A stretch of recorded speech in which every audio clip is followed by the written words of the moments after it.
لیکن میں دیکھوں گا کہ مجھ سے پہلے ہی موسیٰ علیہ السلام ہوش میں ہوں گے اور اللہ کے عرش کا پایا تھامے ہوئے ہوں گے. مجھے نہیں پتا کہ ان پہ قیامت کی بے ہوشی طاری نہیں ہوئی، اس بے ہوشی کے سبب جو دنیا میں اللہ کی تجلی کی وجہ سے وہ بے ہوش ہوئے، یا مجھ سے پہلے وہ زندہ کر دیے جائیں گے. یعنی حضرت موسیٰ علیہ السلام کو یہ جزوی فضیلت تمام پیغمبروں پہ حاصل ہے کہ سب سے پہلے ان کو قیامت والے دن اٹھایا جائے گا، یا ان پہ قیامت کی بے ہوشی طاری نہیں ہوگی، کیونکہ دنیا میں وہ ایک دفعہ بے ہوشی گزار چکے ہیں اللہ تعالیٰ کی تجلی کی وجہ سے، جو سورۃ الاعراف کے اندر آیا. اب دیکھیں اللہ تعالیٰ فرماتا ہے جس سے اللہ چاہے گا وہ بے ہوش نہیں ہوگا. ثم نفخ فیہ اخری، پھر سور میں دوبارہ سے پھونکا جائے گا. فَإِذَا هُمْ قِيَامٌ يَنظُرُونَ، تو سب کے سب لوگ زندہ ہو جائیں گے اور یوں کھڑے ہو کے ایک دوسرے کو دیکھنا شروع کر دیں گے، انتظار کریں گے کہ اب کیا ہونا ہے. وَأَشْرَقَتِ الْأَرْضُ بِنُورِ رَبِّهَا، زمین جگمگا اٹھے گی تیرے رب کے نور سے. یعنی اللہ تعالیٰ اس دنیا پہ آ جائے گا جیسا کہ شان کی لائق ہے. وَجَاءَ رَبُّكَ وَالْمَلَكُ صَفًّا صَفًّا، سورۃ الفجر میں آتا ہے نا کہ اللہ تعالیٰ اور فرشتے قطار در قطار اس دنیا پہ اتریں گے. اسی دنیا کے اوپر میدان محشر قائم ہونا ہے. وَأَشْرَقَتِ الْأَرْضُ بِنُورِ رَبِّهَا، زمین جگمگا اٹھے گی تیرے رب کے نور سے. وَوُضِعَ الْكِتَابُ، اور نامہ اعمال کا دفتر سامنے رکھ دیا جائے گا. وَجِيءَ بِالنَّبِيِّينَ وَالشُّهَدَاء، اور بلایا جائے گا نبیوں کو بھی اور شہداء کو بھی. شہادت علی الناس کرنے والے لوگ جو نبیوں کے بہاف پہ نبیوں کا پیغام ان کی امتوں تک پہنچاتے ہیں، ان کو کہتے ہیں شہید. ایک تو وہ شہید ہے جس کو آپ شہید سمجھ رہے ہوتے ہیں، جو جنگ میں مارا جائے، یہ تو بہت چھوٹا شہید ہے. اصل شہید وہ ہے جو اللہ کی دعوت لے کے اٹھتا ہے اور شہادت علی الناس کرتا ہے، جو بخاری مسلم میں موجود ہے. کیا میں نے اللہ کا پیغام تم تک پہنچا دیا؟ صحابہ نے کہا یا رسول اللہ صلی اللہ علیہ وسلم پہنچا دیا. تو آپ نے 3 دفعہ فرمایا اللہم اشہد اللہم اشہد اللہم اشہد. 3 دفعہ آسمان کی طرف انگلی اٹھائی، پھر اصحاب کی طرف. اے اللہ گواہ رہنا، اے اللہ گواہ رہنا، اے اللہ گواہ رہنا. یہ مان رہے ہیں کہ میں نے پیغام پہنچا دیا. اور پھر فرمایا اب تمہاری ذمہ داری ہے کہ تم اس پیغام کو ان لوگوں تک پہنچاؤ جو یہاں پر موجود نہیں ہے.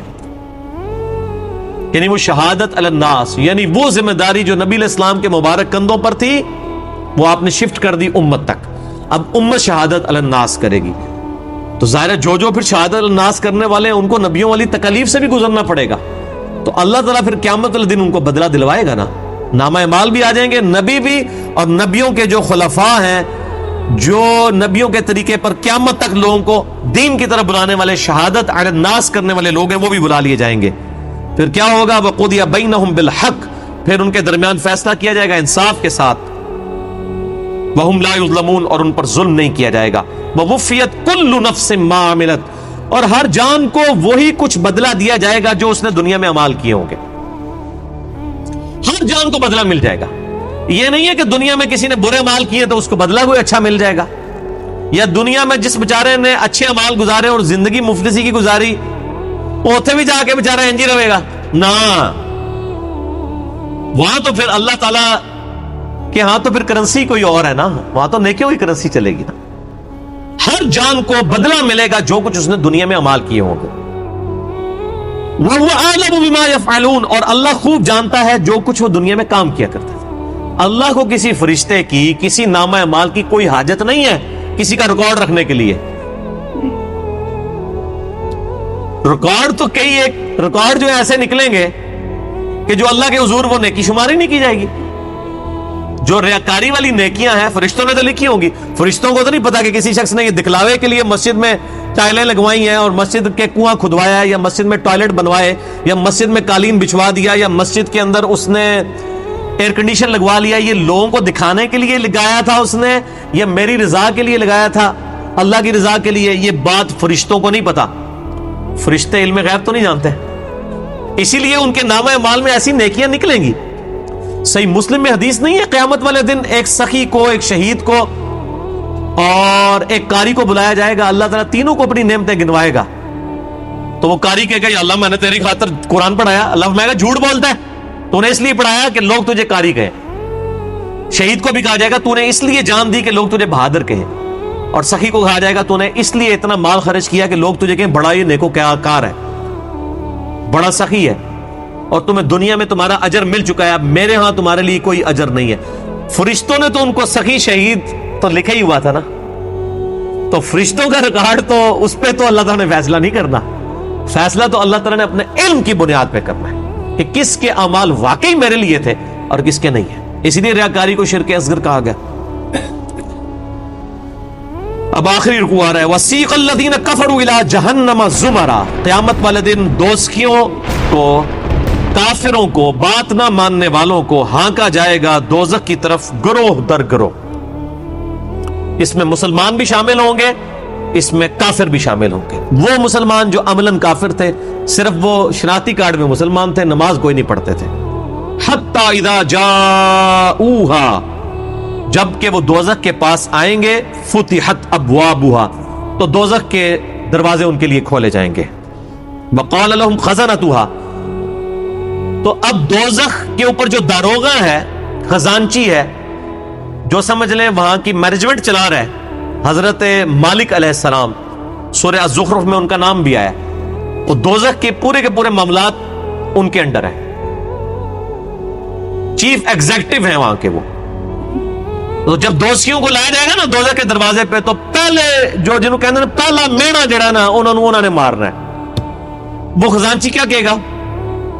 وقال لهم خزنتها، وہ خزانچی کہے گا الم یاتکم رسل منکم، اوے تمہارے پاس کوئی رسول نہیں آیا تھا دنیا میں؟ اوے بدبختو دوزخ تک پہنچ گئے ہو، کیا تم ایسے لوگ ہو کہ جن کے پاس کوئی رسول نہیں آیا کہ ان کو پتہ ہی نہیں چلا؟ اصل میں تو رسول آیا ہوگا، یہ ان کو ٹونٹ کروایا جا رہا ہوگا. اور آپ قربان جائیں، اللہ نے آپ کے اوپر کتنی نعمت تمام کی اور میرے اوپر کتنی نعمت تمام کی کہ قیامت کے دن کا ڈراپ سین وہ ویڈیو پہلے ہی قرآن میں چلا کے بتا دیے کہ یہ کچھ ہونا ہے. اگر یہاں میں کسی کو یہ مستقبل کی ویڈیو دکھا دوں آپ میں سے کہ جی آپ میں سے جو فلاں شخص بیٹھا ہوا ہے جیسے ہی یہاں سے سیڑھی اتر کے روڈ کراس کرے گا ٹرک کے نیچے آگے مارا جائے گا، ویڈیو دیکھ لے اپنی، تو نکلنا ہی نہیں ہو، تسی کہہ رہے میری قبر کتنے بنا دو، میں یہ اٹھتا، یہی ہوگا نا. لیکن یہ قیامت کے دن کا ڈراپ سین بتایا جا رہا ہے، لوگوں کے کان پہ جوں تک نہیں رینگتی. اور اکثر لوگوں کو تو وہ یہ چیزیں قرآن پڑھنے سے ہی دور رکھا جاتا ہے. تو اللہ تعالیٰ ماتا ہے کہ وہ خزانچی کے اوہ تیرے پاس کوئی رسول نہیں آئے تمہارے پاس، منکم یتلون علیکم آیات ربکم، جو تمہارے رب کی آیات تم پر تلاوت کرتے، وَيُنذِرُونَكُمْ لِقَاءَ يَوْمِكُمْ هَذَا، اور تمہیں ڈراتے آج کے دن کی ملاقات سے کہ تمہیں اپنے رب کے حضور پیش ہونا ہے. اس جو یہ ملاقات ہونے والی تھی اس کا ڈر سنانے والا کوئی پیغمبر دنیا میں نہیں آیا تھا. اب دیکھ لیں اللہ کے حضور بزرگوں والا کوئی کنسپٹ نہیں ہے. اللہ کے حضور دائی جو ہے، امام جو ہے، وہ صرف پیغمبر ہے. یہاں تو ہونا چاہیے تھا نا کہ کوئی بزرگ نہیں آئے، کوئی فرقیاں دے بزرگ، کوئی شیخ الحدیث جنہوں نے تو کوئی گل دسی ہوئے. وہ سارے کے سارے ڈاکی ہیں. اصل میں جو ریپریزنٹیٹو ہے گاڈ کا آن دا فیس آف ارتھ وہ صرف پیغمبر ہوتا ہے، باقی تو سب ڈاکی ہیں، سب کے سب. وہ تو مڈل مین ہے. اصل میں جو پرسنالٹی ہوتی ہے وہ صرف پیغمبر ہوتا ہے. قالوا بلا، وہ کہیں گے ہاں کیوں نہیں، آیا تو تھا، ولکن حقت کلمۃ العذاب علی الکافرین، لیکن اب کیا ہو سکتا ہے جو بات نہیں دنیا میں مانتے تھے اپنے پیغمبروں کی، ان پر اللہ کا عذاب تو آ کے رہنا تھا. ہم نے دنیا میں بات نہیں مانی، ہمارا یہ انجام ہو کر ہی رہنا ہے. قیل ادخلوا ابواب جہنم خالدین فیہا، کہا جائے گا کھولو دوزخ کے دروازے، داخل کر دو ان میں ان کو ہمیشہ کے لیے. فبئس مثوى المتکبرین، کیا ہی برا ٹھکانہ ہے تکبر کرنے والوں کا. اور تکبر کی ڈیفینیشن میں پہلے بتا چکا صحیح مسلم سے کہ تکبر یہ ہے کہ تم حق بات سے اناد کرو اور لوگوں کو حقیر سمجھو. اب سائملٹینیس کنٹراسٹ، اہل جنت جو ہیں وہ کیسے پیش ہوں گے. وسیق الذین اتقوا ربهم الى الجنۃ زمرا، اہل جنت کو بھی گروہ در گروہ جنت کی طرف لے جایا جائے گا، یعنی جنتی بھی گروہوں کی شکل میں چل رہے ہوں گے. ظاہر ہے کہ کسی ایک دائی کی آواز پہ لبیک کسی نے کہا ہوگا، یعنی ہر زمانے میں حق کی آواز بلند کرنے والے لوگ موجود ہیں جنہوں نے اپنی عبادت نہیں کروائی، اللہ کی عبادت کروائی. ایک وہ لوگ آواز بلند کرنے والے ہیں جنہوں نے اپنی تجوریاں بھری، جنہوں نے اپنے نذرانے بھرے، جنہوں نے لوگوں کو اپنی ذات کی طرف لگایا، اور جب ان سے کہا گیا کہ اللہ کے ساتھ لگاؤ تو کیا جو پیچھے تو اللہ ہی ہے نا جی. اور جب کہا گیا کہ نبی علیہ السلام کے ساتھ لوگوں کو جوڑو تو انہوں نے کہا جی یہ بزرگ جو ہیں جو ہمارے امام ہم نے کھڑے کیے ان کے پیچھے نبی علیہ السلام ہی ہے. نبی علیہ السلام کو بھی بیک فٹ پہ کر دیا، اللہ کو بھی بیک فٹ پہ کر دیا. ان بزرگوں کی بات نہیں ہو رہی، واقعی جنہوں نے اللہ کی دعوت دی ہے، شہادت علی الناس کرنے والے، گروہ در گروہ جنت میں داخل کیے جائیں گے. حتی اذا جاؤہا، یہاں تک کہ جب وہ جنت کے دروازوں کے پاس پہنچیں گے، وفتحت ابوابہا، تو جنت کے دروازے پہلے ہی کھلے ہوں گے. پوائنٹ ٹو بی نوٹڈ، دوزخیوں کے لیے دروازے پہنچنے کے بعد کھولے جائیں گے، اور جنتیوں کو جب جنت کے دروازے پہ لایا جائے گا تو پہلے ہی کھولے ہوئے ہوں گے. اللہ تعالیٰ ان کو ایک لمحے کے لیے بھی تکلیف نہیں دینا چاہے گا کہ ان کے لیے کوئی سسپینس باقی ہو کہ پتہ نہیں اب یہ کون سا دروازہ کھولنے والا ہے. اور جنت کی خوشبو کتنی دور سے آ رہی ہوگی، تو پہلے ہی جنت کے دروازے کھلے ہوں گے. اتنا ڈیلے بھی اللہ تعالیٰ ان کے لیے نہیں کرے گا. وہاں پہ خزانچی نے کیا کہا تھا، تمہارے اندر کوئی رسول نہیں آیا کہ تمہیں کوئی صحیح بات بتاتا؟ وہ کہیں گے ہاں جی آیا تھا لیکن ہم نے بات نہیں مانی. یہاں پر جو رضوان ہے جنت کا داروغہ، وہ کہے گا وقال لهم خزنتها، کہے گا جنت کا خزانچی سلام علیکم، کہے گا تم پر سلامتی ہو، طبتم، اور بڑے اچھے رہ گئے ہو تم لوگ، بڑے پاک صاف لوگ ہو تم، فادخلوها خالدین، اب ہمیشہ کے لیے جنت میں داخل ہو جاؤ. کہے گا بڑے چنگے رہ گئے ہو تسی، اللہ دے بندے ہو، تکو دوسرے نال کی پہ ہوندا جے. وقال الحمدللہ الذی صدقنا وعدہ. اب ظاہر ہے جنتی جو ہیں ان کی تو پھر روش ہی کچھ اور ہے. وہ کہیں گے تمام تعریفیں اس اللہ کے لیے جس نے ہم سے جو وعدہ دنیا میں نبیوں کے ذریعے کیا تھا نا کہ دنیا میں اللہ کی مان کے چلو تو جنت تمہاری مرضی کی تمہیں ملنے والی ہے. تمام شکر اس اللہ کا ہے جس نے اپنا وعدہ پورا کیا. وَأَوْرَثَنَا الْأَرْضَ نَتَبَوَّأُ مِنَ الْجَنَّةِ حَيْثُ نَشَاءُ، اور اس نے ہمیں ایسی جنت کا وارث کر دیا کہ جس میں ہم جہاں چاہیں گے رہیں گے. فَنِعْمَ أَجْرُ الْعَامِلِينَ، پس کیا ہی بہتر اجر ہے عمل کرنے والوں کا. دودھ پینے والے مجنو نہیں، عمل کرنے والے. عمل کیے بغیر کچھ بھی نہیں ہونا، خالی کھوکھلے نعروں سے کچھ نہیں ہونا. اللہ تعالیٰ مارے کہ کیا ہی بہتر اجر ہوگا عمل کرنے والوں کا. وَتَرَى الْمَلَائِكَةَ حَافِّينَ مِنْ حَوْلِ الْعَرْشِ، تم دیکھو گے اس دن کہ فرشتے اللہ کے عرش کے گرد جو ہے وہ گھیرا ڈالے ہوئے ہوں گے. یسبحون بحمد ربہم، اپنے رب کی تسبیح بیان کر رہے ہوں گے حمد کے ساتھ. وہ بخاری مسلم میں آ گیا، بخاری کی آخری حدیث یہی ہے. اللہ تعالیٰ کو دو کلمات بہت پسند ہیں جو زبان پہ ہلکے ہیں لیکن میزان عمل پہ بہت بھاری ہیں، سبحان اللہ و بحمدہ سبحان اللہ العظیم. یہی فرشتوں کا کلام ہوگا. یعنی جسے کہتے ہیں ڈراپ سین آف قیامت یہ ہو رہا ہوگا کہ جب جنتی جنت میں داخل ہوں گے تو فرشتے اللہ کے عرش کے گرد جمع ہوں گے اور سبحان اللہ و بحمدہ اللہ کی تعریفیں بیان کر رہے ہوں گے. وقضی بینہم بالحق، اور ان کے درمیان فیصلہ کیا جائے گا حق کے ساتھ، پرپز فل، با مقصد. جس نے دنیا میں اچھے مال کیے ہیں اسے اچھا بدلہ، جس نے برے مال کیے اس کے لیے برا بدلہ.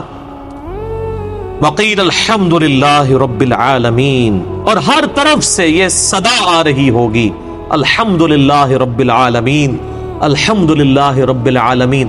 یہ قیامت کے دن کا ترانہ ہوگا، الحمدللہ رب العالمین. کیوں؟ یہ ساری کائنات اسی نے سجائی، اسی نے مخلوقات کا سلسلہ شروع کیا، اسی نے زندگی اور موت کے معاملات رکھے. یہ پورے کے پورا جو ایک آپ سمجھ لیں سٹیج سجایا گیا تھا نا، اس کی کنکلوژن جنت اور دوزخ کی شکل میں ہوگی نا. جب جنتی جب جنت میں پہنچیں گے نا تو بس حقیقت بات ہے کہ یہاں بیٹھ کے احساس ہو رہا ہے کہ جس شخص کو دوزخ سے بچا لیا جائے گا تو اس کی تو زبان سے یہ تسبیحات ختم ہی نہیں ہوں گی. شکر ہے یا اللہ تیرا، شکر ہے یا اللہ، تیرے لیے ساری تعریفیں ہیں، تو نے بچا لیا ہمیں. تو قیامت کے دن حمد کا ترانہ کیا ہوگا؟ الحمدللہ رب العالمین. تمام تعریفیں اللہ کے لیے، ہر طرف سے یہ ندا آ رہی ہوگی الحمدللہ رب العالمین، الحمدللہ رب العالمین، الحمدللہ رب العالمین. اور یہاں لوگوں نے وہ اپنے بزرگوں کے نعرے بنائے ہوئے ہیں، اور جی ہم تو اس طریقے سے نعرہ مارتے ہوئے جائیں گے، اسی تو ادھر کٹھے ہوانگے، اسی اینج ہوانگے. او بھائی کچھ بھی نعرے نورے نہیں ہوتے. ایک اللہ کی حکومت ہے، لمن الملک اليوم للہ الواحد القہار. آج کے دن کس کی بادشاہت ہے؟ ایک اکیلے اللہ کی جو سب پہ چھایا ہوا ہے.